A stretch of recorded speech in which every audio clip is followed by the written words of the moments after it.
Hi everyone, it's Lynn and welcome back to my kitchen. I've been wanting to make this video for some time and today is the day. If you are like me and you probably love pie, but making the crust can be tricky and it takes a while. Some recipes even want you to put the pie dough in the fridge overnight. But when you get hungry for pie, you want it, and you want it now. And this is the easiest pie you'll ever make, unless it's one of those that comes from the supermarket. But this is so good, and really it's easy. You might not buy one of those pies again.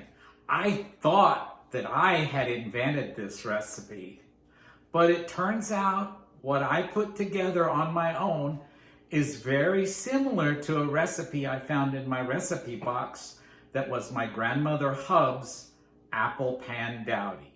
This pie is so easy and really so forgiving when you make it. You can come home and get it ready and have it for dessert for your evening meal. Here are the ingredients you'll need.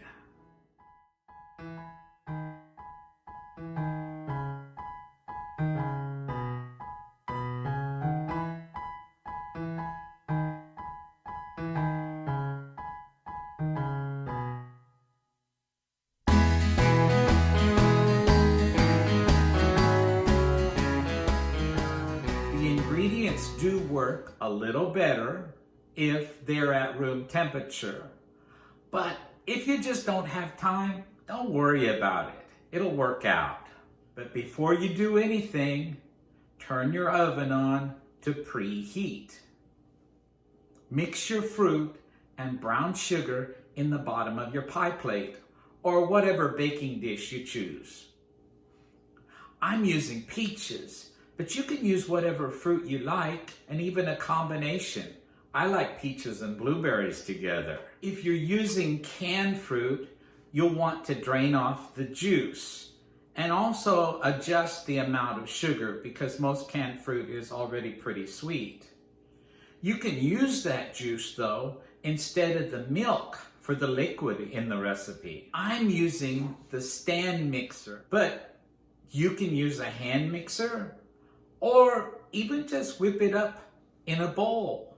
First of all, beat the egg white until it gets frothy and add in the sugar. Then add the egg yolk and other ingredients and mix until you have a smooth consistency.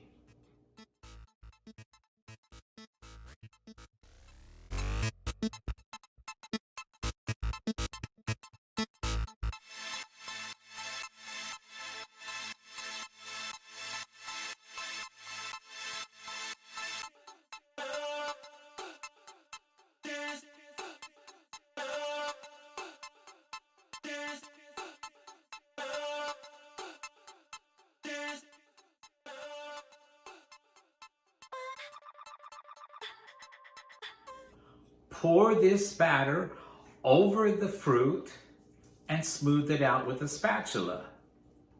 Don't worry if some of the fruit sticks out. Place it in the oven and bake for approximately 40 minutes. You'll want to check at about 30 minutes because each oven bakes a little differently. You can serve this plain or top it off with whipped cream or even ice cream. I hope you'll try this recipe yourself. And please let me know how it turns out down in the comments below. And if you want to give a like to this video, do that as well. And if you haven't already subscribed to my channel, do that too. Okay, until next time, nos vemos.